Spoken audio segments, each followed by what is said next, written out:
Hawks fans, I gotta admit, this year has flown by. 2025 is almost gone, and we're getting closer to the NBA regular season. But the NBA just screwed the Atlanta Hawks yet again. The season schedule has been released as far as Christmas games, opening night, and the Atlanta Hawks are nowhere in sight. Welcome back to Hawks Digest, everyone. I am Chris Tipmore. In this video, I'm going to get into just a little bit about the schedule, Christmas in particular, and just things that I would have loved to seen at Christmas outside of the schedule that I did see.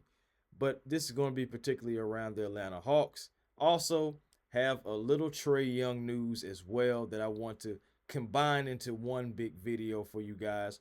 Felt like, I wanted to touch on both things. So in this video, you're going to have multiple updates, as that's not new. I do that anyway for those who are used to being here, seeing me at Hawks Digest. But you already know. Thank you to you guys who are subscribed to Hawks Digest, making us one of your first listens when you need that Hawks content. And for those who are not subscribed to Hawks Digest, come on, be a part of Hawks Digest, the Hawks Digest family. We would love to have you. And anything surrounding around the Atlanta Hawks, we love to cover it right here at Hawks Digest. Well, all right, y'all. Okay, like I said, Christmas games, Atlanta Hawks nowhere to be in sight. Let's put some perspective on it, though. The Atlanta Hawks have not been out of the Atlanta Hawks Invitational, aka the play-in, or not even able to make the playoffs since 2021. And we're gonna have to go out there and prove it, y'all. I know I've talked to many Hawks fans already about this, and they feel like the Atlanta Hawks, at the additions that we've made, we should have at least got a Christmas game. And I'm not saying that they're wrong, but I'm just putting it into perspective that, hey, teams got to win in order to get these type of showcases. Because let's track it back. Let's track it back just a little bit. Remember, after the 2021 season, we were on a Christmas game in 2022. But you see, we had to do something in 2021 in order to get that. But also, I want to bring it to your attention of the games that's happening. You have the Cleveland Cavaliers versus the New York Knicks, San Antonio Spurs versus the Oklahoma City Thunder, Rockets versus the Lakers, Dallas Mavericks versus the Golden State Warriors, Minnesota Timberwolves versus those Denver Nuggets, right? All right, so most of these teams are Western Conference teams. You only have one Eastern Conference matchup. That's the Cavs and the Knicks. Now, the Knicks, Timberwolves, Mavericks, Spurs, Lakers, Warriors, Nuggets all played on Christmas time last season. Now, we also know some of that is because of the big markets. So you got to take that with a grain of salt. But this season, you have the Cleveland Cavaliers, Houston Rockets, and also the Oklahoma City Thunder. Now, the Thunder, they're the champs.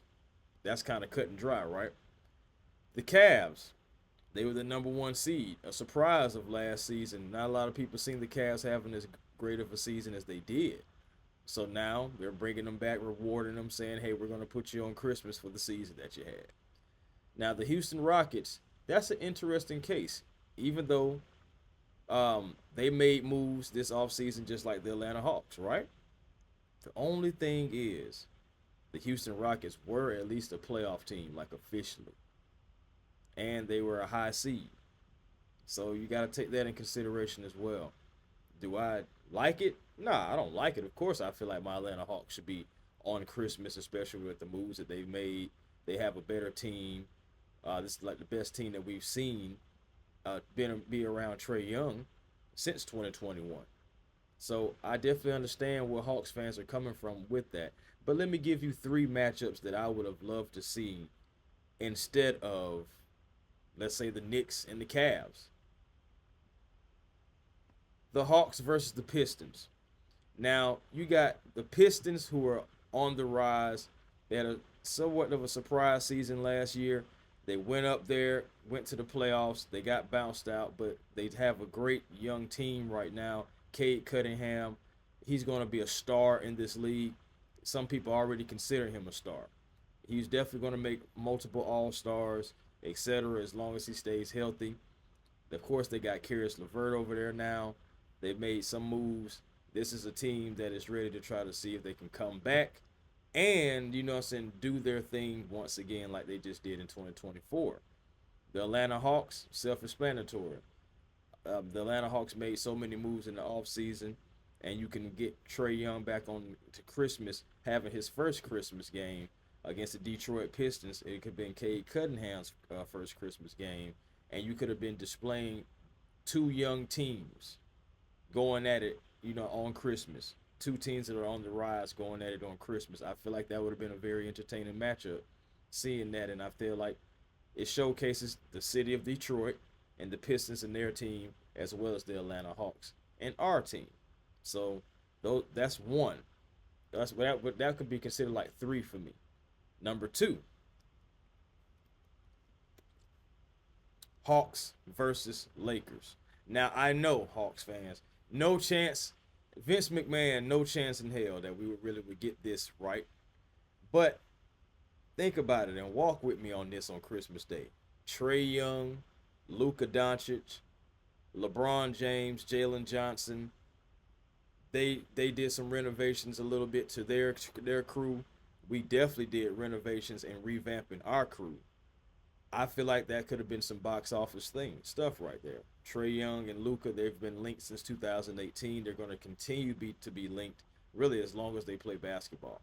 So you have that matchup with those two guys and everything behind it.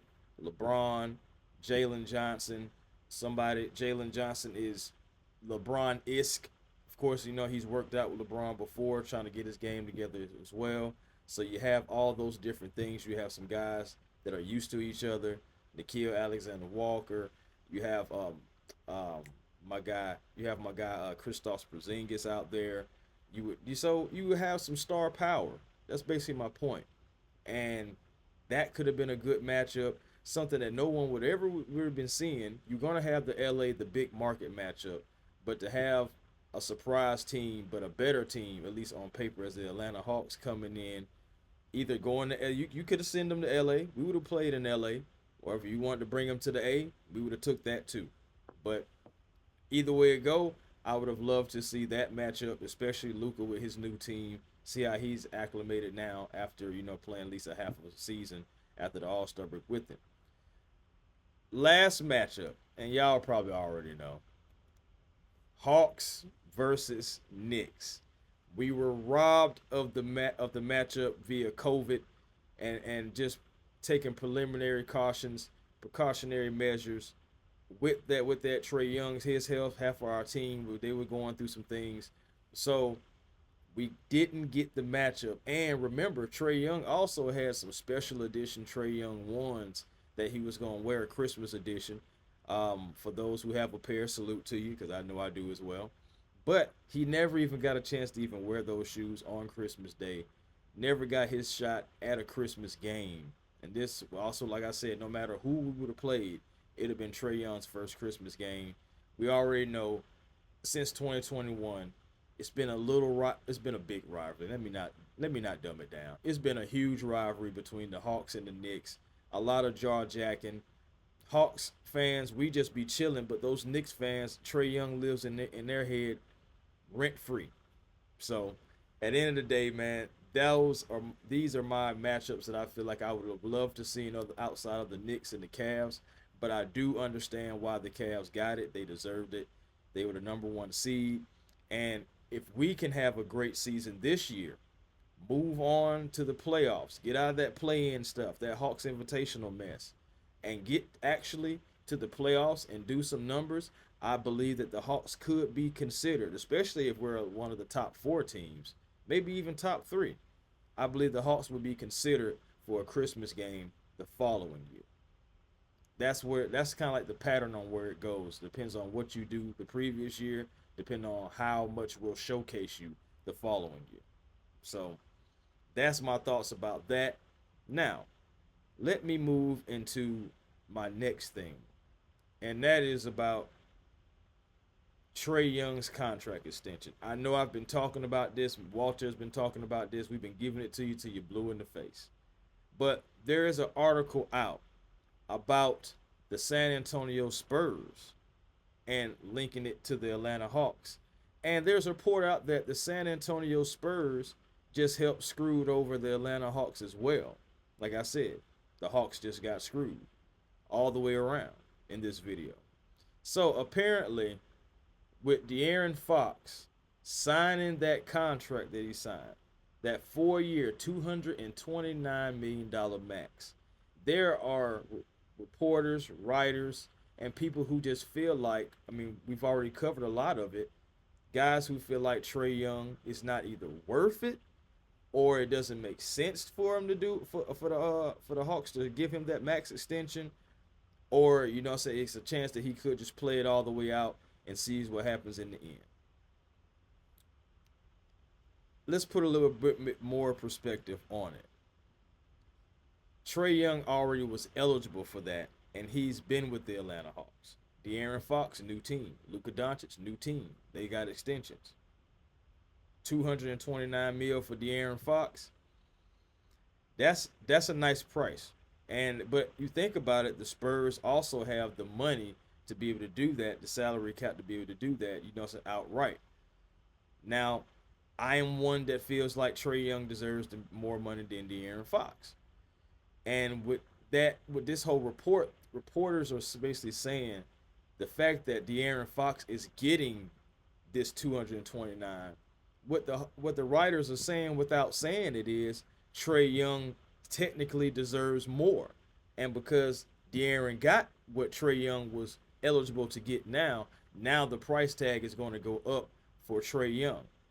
They don't want to admit it, but that's exactly what they're saying. Now they're saying it doesn't make sense for the Hawks to do this. Why would the Hawks do this? But why wouldn't the Hawks do this when essentially this team is built around Trey Young, the only true point guard on this team? This team is supposed to maximize his talents as far as his assists, his playmaking ability, even shot making, being able to go off ball sometimes, and to minimize his liabilities, some of the turnovers, some of the defense, some of the shot selection. So you think about it, it really wouldn't make sense to really get rid of him unless he asks for a specific check and the Hawks just say no, and then he says, okay, I'm gonna go elsewhere. A little bit more perspective for you. Let me get to you right now. Let me see. DeAaron Fox, 23 points, 23 and a half points, 4.8 rebounds, 6.3 assists. You see the steals, you see the blocks, the turnovers, 2.8, 46% from the field, 31% from three. Let me give a little bit more perspective on this, though. For the Kings, he played 45 games, averaged 25 points, and shot 32% from the three. Also, 5 rebounds, 6 assists.